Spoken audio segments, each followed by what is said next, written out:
तो ठीक है, कोशिश करता हूं मोहब्बत के इस कमजोर मोड़ पर एक मजबूत फैसला लेने का। कैसा फैसला? आपको घर में सबको बताना होगा, अपने बारे में, मेरे बारे में, हमारे बारे में। नहीं, ये मैं नहीं कर सकती, कभी भी नहीं। क्यों नहीं कर सकती आप? आपको पूरा हक है अपना फैसला लेने का। कब तक आप यूं चुप रहेंगी? जहां तक अम्मा की बात है, मैं जानता हूं वो आपको जरूर समझे। आप अम्मा को नहीं जानते। अम्मा शुरू से ही ऐसी है।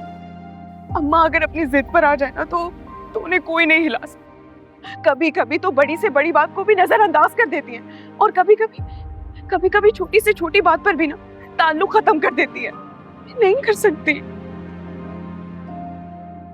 खुद से नहीं होगा, मैं नहीं कर सकती। आप औलाद हैं उनकी। आप एक काम करें, घर जाके सब बता दें। कहीं ऐसा ना हो देर हो जाए।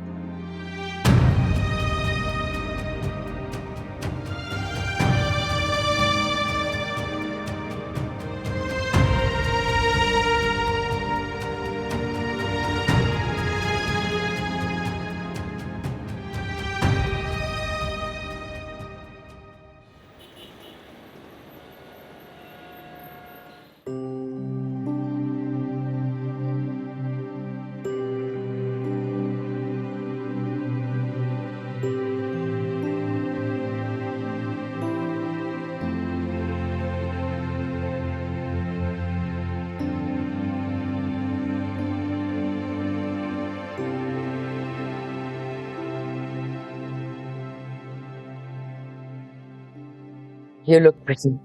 Thank you. मैं समझ सकती हूँ जवाद का रवैया तुम्हारे साथ अच्छा नहीं है, लेकिन इसका रीजन सिर्फ यही हो सकता है कि उसने अभी तक तुम्हें ऐसा वाइफ एक्सेप्ट नहीं किया। मैं जानती हूँ जवाद, वो जिस कश्ती में तुम्हारे साथ सवार हुआ है वो मुसलसल तूफान के सर था।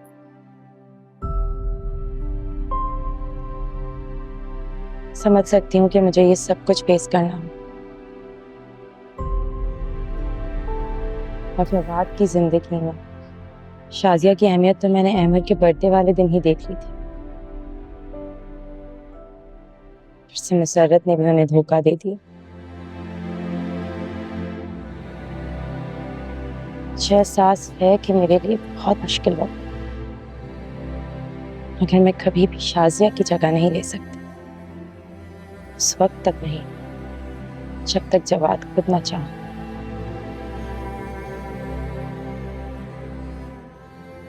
और मैं उस वक्त का इंतजार करूंगी। तुम्हारा इंतजार बेकार रहेगा तुर्ताना। गुड गर्ल,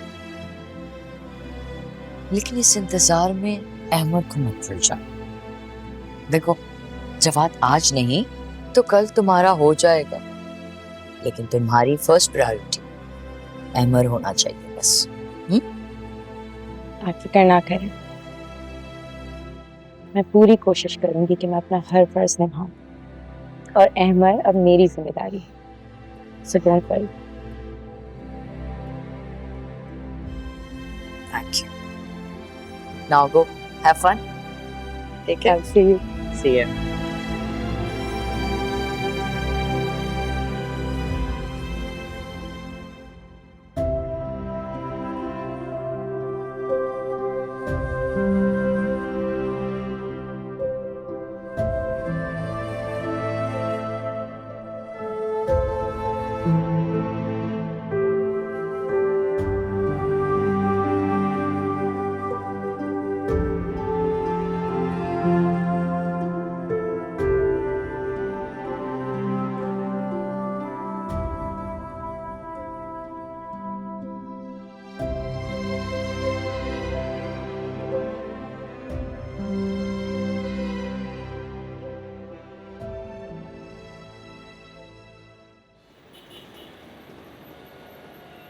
बस उस लड़की की नेक दिली काम आ गई।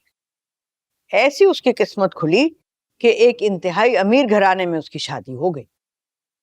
चलो भाई, उसकी भी शादी हो गई, ना हुई तो बस एक मुसर्रत की शादी ना हुई। अजीब लड़की हो ना तुम भी, इतनी लंबी कहानी का ये मकसद निकाला। अच्छा, तो और क्या मकसद निकालूं? उसकी शादी हो गई, फिर वो अपने शौहर के साथ हंसी खुशी जिंदगी गुजारने लगी, और शादी से पहले उसके घर वालों ने भी उसका जीना हराम किया हुआ था, जैसे कि मेरे घर वालों ने किया हुआ है। उसके घर वाले अगर उसे तंग करते होंगे ना, तो उसमें होगी बर्दाश्त, उसमें होगी नेक दिली और हसद ना करने की आदत। दूसरों की खुशी में खुश होना ही असल जिंदगी है। इतना तो मुझे पता है अम्मा कि तुम कुछ मुझसे कहना चाह रही हो, तो सीधे सीधे मकसद पे आओ। ये कहानियां सुनाना छोड़ो मुझे और बता दो कि क्या खिचड़ी पका रही हो तुम। बोलो। देखो मुसरत, ये तो तुम भी जानती हो कि मैंने तुम्हारी शादी के लिए क्या कुछ नहीं किया। ये अलग बात है कि कुछ मुकद्दर और कुछ तुम्हारी जिद ने वो मौका आने नहीं दिया, वरना मेरी नीयत में तो कोई कमी नहीं थी। मगर तुम ये भी सोचो कि तुम्हारे अलावा मेरी 2 औलादें और भी हैं। भले उन्होंने कसम खाई है कि तुम्हारी शादी से पहले उनको अपनी शादी देखना हराम है,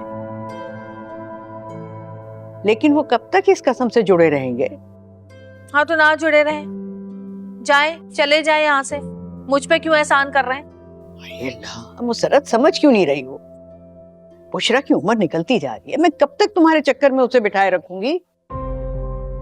ओह, हाँ, तो ये बात है अम्मा।